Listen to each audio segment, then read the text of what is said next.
Welcome to Toy Business Unboxed, your gateway to the secrets of the toy industry. Here, Jason Shea, a toy entrepreneur and expert in the field. Every product we develop is really inspired by some of the real life experience that we have with our son. 60% of all toys last year were sold on Amazon, which is incredible. Be passionate about it because it's a road, it's a journey. Like when you have an idea that you think is like gonna somewhat like change the world, make things better, I'd say go for it. We'll guide you through the enchanting world of toy design, marketing, and manufacturing. Now let the unboxing begin. Hello, welcome to another episode of Toy Business Box.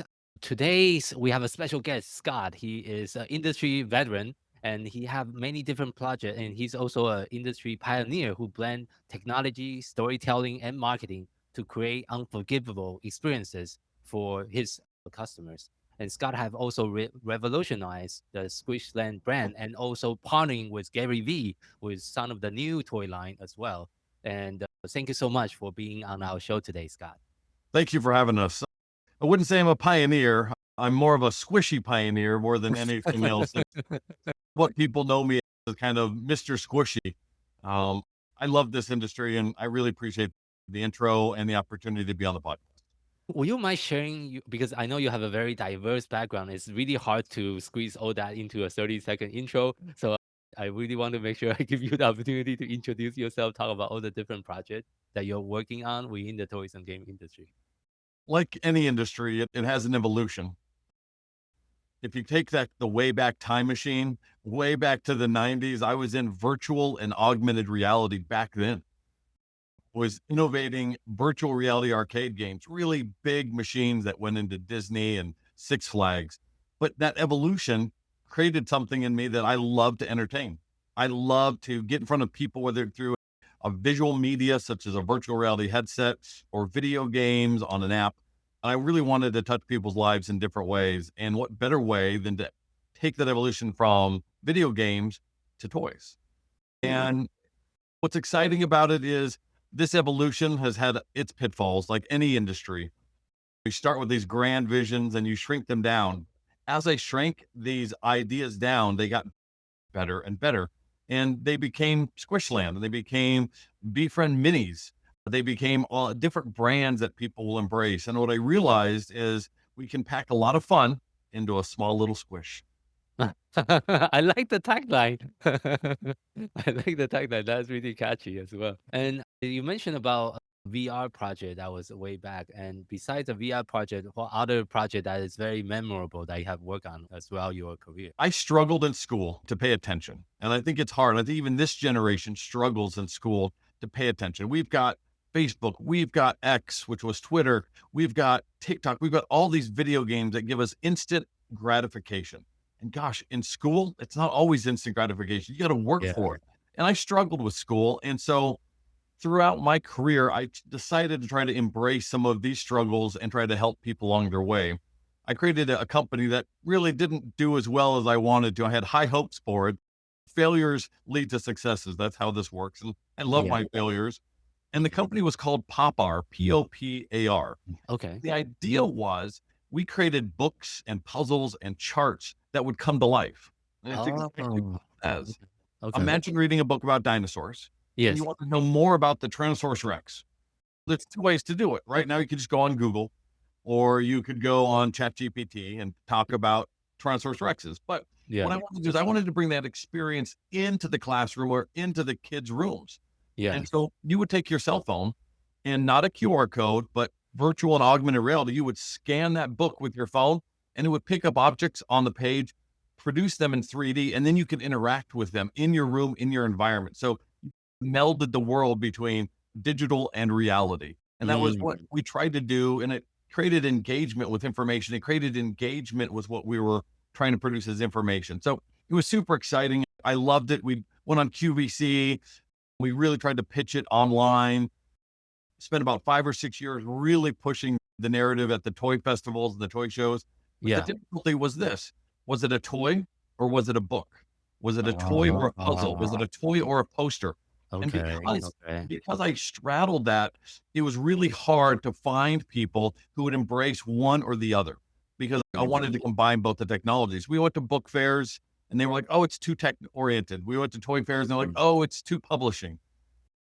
Over time, we got into school See. classrooms across the US, but it didn't get the Yeah. momentum it needed. You need it. That's something where I started out, and that was really an impact in the late 90s and early 2000s that we were running POP-R and all that education. I see. I'm not cynical about it at all. I love that evolution because it brought me into toys. Mhm. Made me realize the lane that I was really good at was entertaining and bringing joy to people. How does that transition to the work you're working on with the Squishland? Or how do you run across that opportunity or that business altogether? The great news is this: when you think about toys, even toys today and toys in the past, when you play with a toy, your imagination goes wild. POP-R was just about that. We were taking that imagination and we were bringing it into reality. When True. I came across and we were at the New York Toy Fair and the Nuremberg Toy Fairs, I started coming across toys that started to blend physical and digital. I saw a partnership in the physical and digital world that were going on. Sometimes you saw toys jump and go straight to digital, or toys that went from digital to physical. And I realized this was the next generation of play patterns that we wanted to play with physical and digital together. They needed to meld. I mean, that's how the biggest toy lines came out. G.I. Joe, Transform. Yeah. They started out as a cartoon first and became physical, or they became physical and then became a cartoon. There's always a bridge that happened. So I looked for different toys and I looked for different opportunities. And Squishland was one of the best opportunities possible. It were little toys that were exclusively back then sold only in vending machines. And it had such a cult following. We're talking 1 million plus users on squishland.com. I realized the potential of what this could be to take physical and digital. So we brought that into an app on the mobile marketplace. We took Squishland, expanded the regions. We made a plush line for Squishland. We made play sets for Squishland. We brought it into retail and it just exploded in growth, which was amazing. Oh, wow. And it led to a partnership I have with Gary Vee, which is amazing. I see. Before we talk, of course, I would also love to talk more about the Gary Vee project, but because of your success with Squishland, will you share some few major tips and strategy that you have implemented with a brand that contribute to all the success you have seen over the years? I think what's important to think about, and most people look at the vending marketplace and dismiss it. And I don't think it needs a dismissal. I think it needs a lot of attention. Imagine this: a vending toy is one of the first toys kids get to choose with their own money. How impactful is that? Mom or dad gives a kid 50 cents, a quarter, a dollar, because there's lots of variety. And the kids walk up to the machine. But this is the first time a kid can choose his own toy without mom or dad are saying, oh, we're not going to buy that today, or that's too expensive. The kids get their own choice. And so we activate this collecting mentality within a vending machine. They get to pick their toy. And so we really push the limits of that collecting mentality. So typically a vending toy only lasts, we'll call it 60 seconds, 90 seconds. It's a ring you put on your finger, a bouncing ball that you'll walk out the door of the store and bounce it and then it disappears. But a Squishlander, it can fit on the ends of a pencil. You can squish it. You can erase with it. You can now smell it because it has different scents with it. And then what we added is this collectability. This one Squishlander, let's call it the Squishy Pig, has 6 varieties. So if you want pigs, there's 6 different pigs to get. There's a glitter pig, a gold pig, a highly detailed pig, a squabble pig, which is your naughty pig. Colors of the pig, like a pink pig, a purple pig, a black pig, a white pig, a yellow pig. And they come in these variety of colors. So when a kid bends one out and they get the pig, they can look in the machine through those clear capsules and see the variety of colors and go, oh my gosh, I really want the purple pig. I only got the pink pig. And so that collecting mentality then starts. And so what we did in vending, which was unheard of, is we created such variety. So we'll call it the farm region in Squishland. It has 10 characters. Each character has 6 to 8 varieties. Oh, wow. Okay. In that one little box of capsules inside of a vending machine, 250 capsules, there's a variety of animals, 10 animals, 6 to 8 varieties of each animal. So kids go crazy for it because they want to collect them all. And then maybe next month we bring in Amazon and then Outback and then the polar region. And so kids get this variety, the sense of collecting, and it's affordable for them to collect. We've seen such amazing feedback over the years. Mhm. Now, what blessed my heart in a lot of this process is getting the letters, not just from kids, because kids are great because they're so honest, but Mhm. getting letters from adults, get schools who use these as incentives. Yeah. We've got letters, and this has happened more than once, and that's why I'm going to share it. The people use these toys at weddings. Mhm. Okay, so rather than throw rice, they throw Squishlanders. Yeah, That's crazy. Okay. because their note to me was they Uh-huh. bonded over Squishland because they both collected it when they were young, and when they started talking about nostalgic, and this Yes. makes you feel really old. When they I started talking about nostalgic toys, they were like, "Oh, we both collected Squishland. Do you still have them?" And they shared that, and then they Mhm. shared with me that they were going to give them away at their wedding. Of course, I donated Mhm. Squishland to them, and they shared photos of their wedding and everybody playing with the Squishlanders at the reception and at the parties. And that makes me so happy that a toy that is just a simple toy coming out of a vending machine, but now in retail, can bring that much joy as a child and now as an adult. And that's Mhm. the amazing part. This decade-long toy. And this is a crazy number. Are you ready for this number? Go ahead. Yeah. We've sold over 200 million Squishlanders. Whoa. Okay. 200 Whoa. million. Whoa. That's a big That's number a in big toys. number. Yeah. Oh, that's So over how many years? over about 10 years. 10 years. Okay. Yeah. Okay. That's still a Yeah. very gigantic number. Yeah. So we're growing. Obviously, we have a far ways to go to catch up to Barbie and Mhm. Hot Wheels. Trust me, we're on the heels. They've got a billion, but Yeah. you know what? Our little squishies are catching up on them. But Mm. the idea simply is with when you look at toys and you look at the engagement, we've taken the idea of a vending toy and we've brought it into retail. We've taken the idea of a vending toy that only lasts for 90 seconds usually, and we've Yeah. given it months of life. We've given it life Mm. on a pencil. We've given it life on a finger. We've given it life in schools as a trophy, as an incentive, as a play pattern. I'm blessed. I have 2 girls, which are also my focus group, which is awesome. Yeah. So if you see sparkle or shine on any of my toys, it's their influence. Always more sparkle, more shine on everything. Everything is more squishy, which is great. They bring them into school and they give me feedback on them. And once in a while, and this is a funny story, once in a while I get a call from the principal at the school. Yep. Mr. Jochim, your daughter's brought Squishlanders into school, and now most of the kids have them and they're trading them. And I'm like, okay, we're going to have to ban them for the week. Just hold. Okay, good to know. You can have your daughter bring it back in Monday, but if you can sure to bring enough in for everybody. And then the parents will call me and like, hey, Christmas time, where can I when they come to the factory and they pick them up? But Uh, I love the fact that I've been banned multiple times at school. it's That's a fun thing to like a resume builder. Have you ever been banned at school as an adult? I have. So That's a very interesting story. I guess it's too popular. That's why they don't want to. Like, the distraction, I get it. It's also something that the kids can trade. I remember when I was young, I traded Pog. Now Squishlanders are the new thing. And I think that's really cool that these schools are embracing them. I tried to spin it a little bit saying they can erase as well. So they're pencil pets. They fit on a pencil and you can erase with them as well. So that kind of eases down the toy play pattern on it, makes it more of a utility. I see. Thank you for sharing that amazing story. That's very interesting. So when you come to marketing for vending machine, which is a very different type of like places, and I think I have interviewed a lot of different toy and game entrepreneur over my podcast so far. You are one of the first, like one of the one that I interviewed that specialized in vending machine, which is a very different, I guess, a place to market the product, obviously. So when you are doing some of the, for example, let's just take digital marketing, for example, how are you like doing the marketing to make sure, because it's hard to measure, is because like, how do you translate the marketing effort to how much sales that is actually happening at the vending machine side? We are very lucky in the vending industry where they trust the vendors in the marketplace. As a manufacturer, I have a distribution marketplace of wholesale accounts. Yeah. For instance, let's just take one of my clients, Mhm. Dollar Tree. Okay. There's over 7,000 stores. That's huge. And this is a toy. This is what's cool about vending that most people don't realize. The most prime spot that you can get in retail is what? It's either end cap End cap, yeah. or aisle on the checkout. Impulse.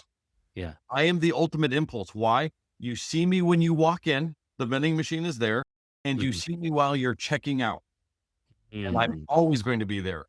The trend of the latest item that's happening at Christmas or Easter, whatever, that Halloween, that seasonal item that gets rotated, Yeah. I'm constant. So Okay. Okay. how interesting is that as a toy? And when you really focus it on good quality toys, I'm going to be there consistently 12 months, 365 days, every day, entrance and exit. So the marketing is done in a much different way. Yes, we follow trends, but I don't need to advertise the same way most people would. The Right. vending machine is a very balanced ecosystem, which is very funny if you think about it. You Yeah. always find maybe some candy or gum, then you're going to find some jewelry, but then you're going to find the majority of it being toys. Mhm. And what we realized very early on is we needed to make these toys as appealing as possible. Yeah. And so what we did was very easy to think about, is we took that capsule that people are used to, wrapped it in full color. Yeah. And then you know what we did? We put a UPC label on it and all the warning labels. So guess Mm. what? This toy in vending can also be sold at the end cap. Oh, okay. Okay. Okay. So Okay. now you take it Yeah. out of vending Mhm. and you put it in a box, and a kid can grab it, they can scan it, and it goes in the bag, and it's still legal and it's safe and it has its all properties. So what we're able to do, which is amazing, is have that marketing both at the front of the store Mhm. and for the buyer in the store, both have what they're looking for. And in the back here, there's your end cap. Mhm. Just like a vending machine, this one has 9 different selections, or so this one has 12, which is great. Mhm. Mhm. Mhm. And these just I see. slot right in. I see. So the idea was in regards to how to market, we market through the buyers just like you would at any toy store. Mhm. They're looking at what the balance of the ecosystem of the vending machine is. And if something's really popular, what they tend to do is take it out of the vending machine and stick it at the end of the counter. So will you say majority of your revenue is like retail sounds like is the biggest pie? How do you translate this kind of product to e-commerce or online sales? Again, it's a very interesting balance. As a manufacturer, I have to be very careful as not to step on my retailer's toes Yeah. online. Yeah, for Okay. sure. So typically, I don't do a lot online. It's a very minimal Amazon online sales. We repackage a lot of our goods for Amazon sales so that it doesn't conflict with what goes on in both the vending marketplace and the retail marketplace. So I there's unique SKUs. I would Mhm. honestly say our online sales is probably 15% given our total market share, Oh, but our yeah. retail and our wholesale is probably evenly split. And it's interesting. The harder market share is retail because we're fighting tooth and nail with the big companies. We are a novelty item. We are an impulse item, and Yeah. we're not going to be on the shelf next to Barbie and Hot Wheels. We're going to be next to the candy. We're an impulse item. You want a candy bar and a toy? Great, grab us. There are terms used in our industry, not the best terms. Some of them are called like shut up toys. You're in line with your parent. And you're like, Mom, I've done it. I I've done it see. myself. Here, honey, Mm. just you can have this. It's $1. But the idea is, how do we take that novelty and then in that toy concept and make it an evolution that something has more value, has more fun with it? We just came up with a cute little toy called Snackins, which I was showing earlier, and we've evolved these capsules now into blind, which are Mhm. great fun. Mhm. A Okay. crank, right? These are novelty toys for kids who want to be jokesters, which is fun. You know? Okay. Or if you want to go really gross, we've got body parts. Okay. It's Yeah. simple. It's simple toys, but for a great play pattern that's very fun for kids to interact with, male, female, adult, young, we see them all. I But see. the evolution is this. It starts in vending and we can test our toys. We can see the throughput. We're getting able to get feedback on our vendors who are out in the marketplace running these vending machines. We Yes. can distribute a toy quicker than somebody on retail. We can Mhm. get numbers quicker than somebody in retail. So we know our trends faster than retail, which is awesome. We know what a slow product is because we'll stick it in the marketplace. And in 60 days, if it hasn't sold out, we realize it's a slow product. We made a mistake. Gosh, it was 2 years ago. We thought llamas were going to be huge. So we made llama toys. Yeah. You missed it. Oh, Llamas, really? Okay. llamas was really quick.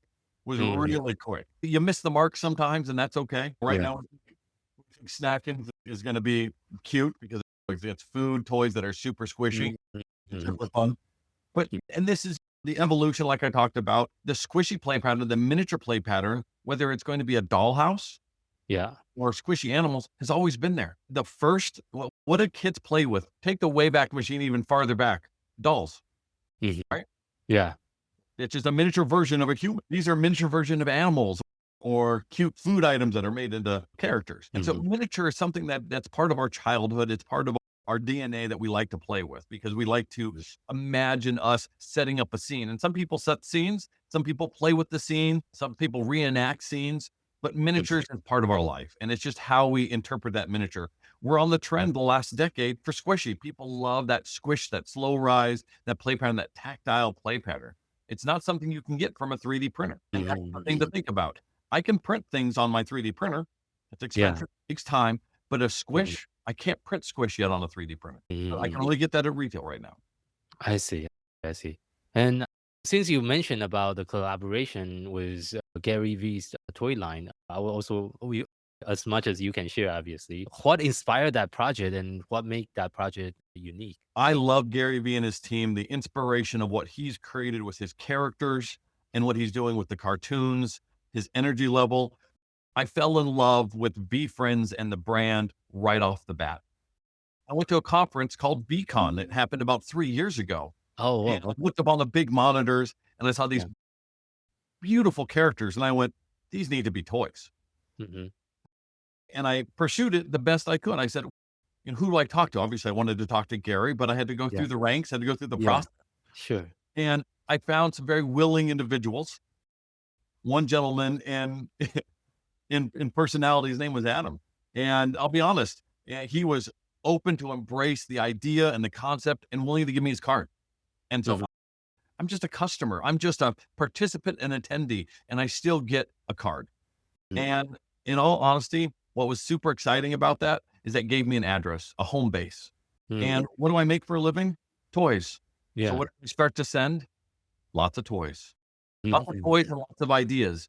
And then that rolled in and that evolved into a conversation. And that conversation evolved into me creating a line of toys for Gary that we're going to influence and engage and allow kids to see his vision in a small toy factor and evolve into his vision as what is an adult. We've got such characters in this realm like Gratitude Gorilla.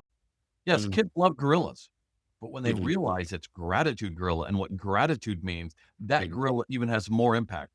And so as much as I'm in love with Squishland, I feel more in love with his vision and what he wanted to do. He has a megaphone as a speaking platform, and I love that. I know that our brand is beloved, but I would wanted to create something for him that was completely unique, but was very viral, very collectible. And so these brands of toys, I'll bring them over here to the camera in a minute, take off the screen here so we can see it clear. These Vee Friend minis are highly painted collectible characters. That's Creative Crab right there. How cute is that? And this is Cynical Cat. Now, always cynicism, the idea is, you know what, you got to look at things a few different ways to get the right ideas. Yeah. You've got such beautifully hand painted, by the way, characters that come out of a vending machine. Now, we did something unique with his line that I love, and I never did, but I brought the entire kitchen sink to his line. You've got glow in the dark characters. You've got bubble gum scented characters. Oh, yeah. And they smell like bubble gum. Kids love that. More glow in the dark, the highly painted characters, Goldens, and then glow in the dark diamond sparkle. And all the collectibles that you can get out of a Vee Friends mini vending machine product. Now, he's got over 280 characters. There's only 20 characters here. Okay. We've only made 40 of his characters. So we've got about a decade of making characters for Gary Vee coming out. And so these are exciting. They can only be found in a Vee Friends vending machine, which is a big yellow forehead vending machine that says Vee Friends on it. And Again, these toys are only 50 cents. And so we Okay. packed quite a punch for Gary, and he wanted even more. And I'm like, you want more? And he released cartoons. And so what's great about these cartoons is how do kids get access? They've got a physical toy. Remember when I first started talking, we talked about that digital physical connection? Yes. Yeah.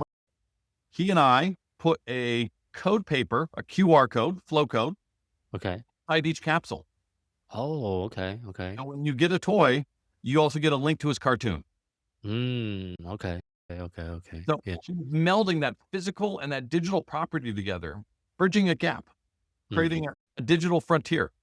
with a Yeah, for frontier, sure. Yeah. which is beautiful. It's great vision. And so we're super excited that this is going on. And we just released, and I can talk about it here, which is amazing. Mhm. We're now putting metal characters. Metal characters. Okay. Yes, solid metal characters. And currently there's the golden Gary Vee chase. It's a physical golden solid metal character that's in gold.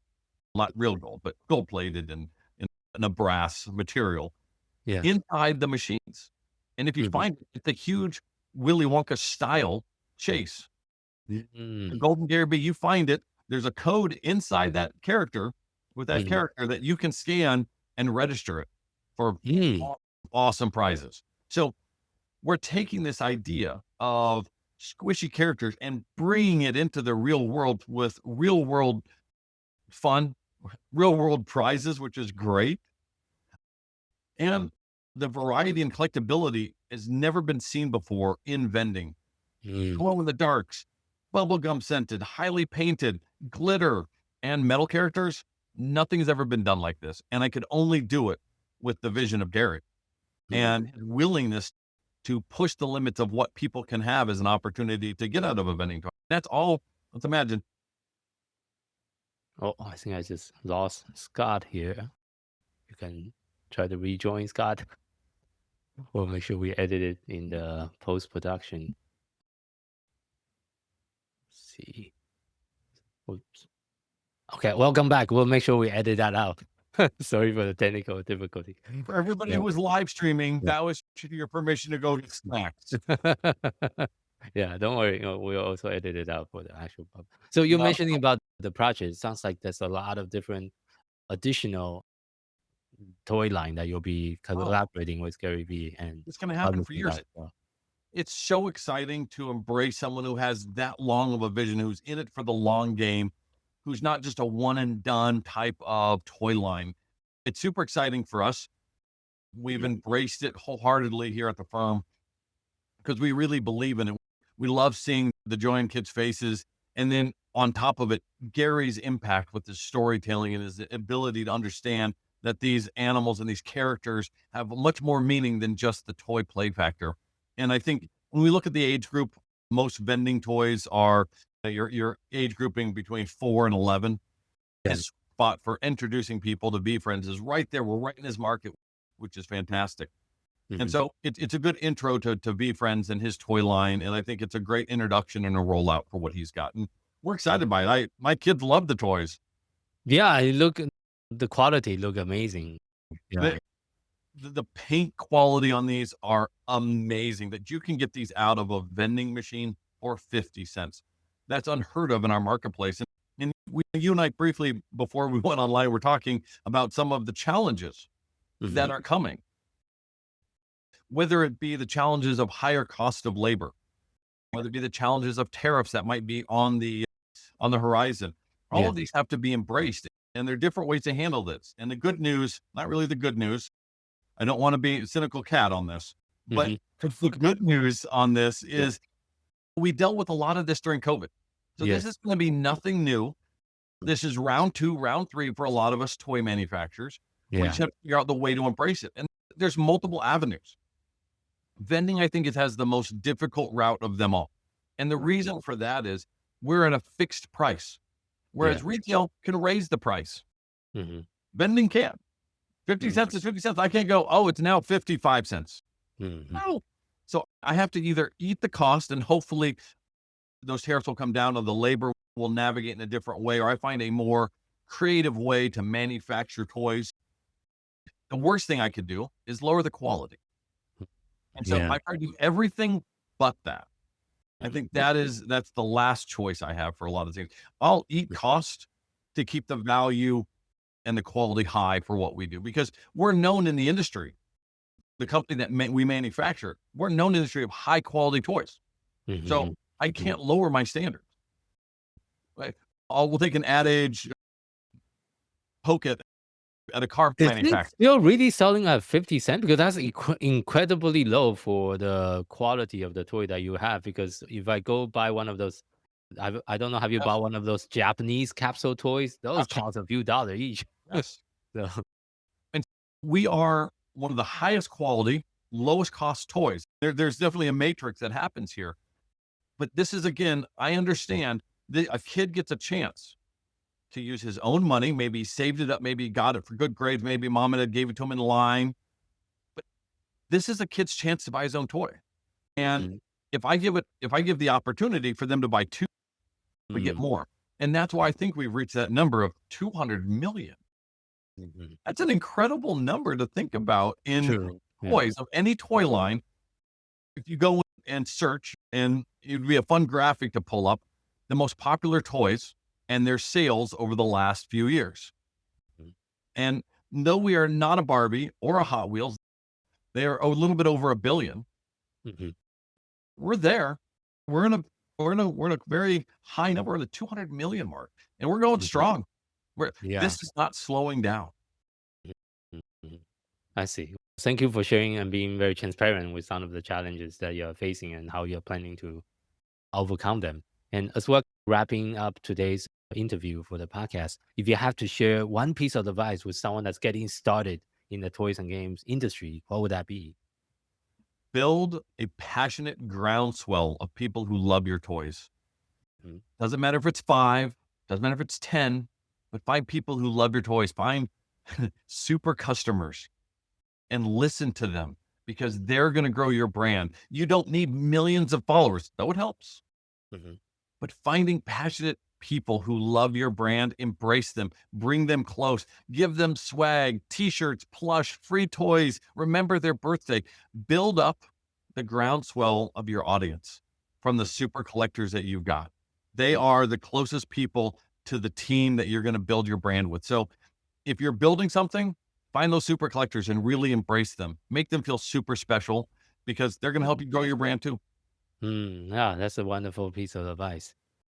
And thank you again for being on the interview. Where is the best place for people to find you online? I'm spread out, but for right now, you can go on to what previously was Twitter, on X.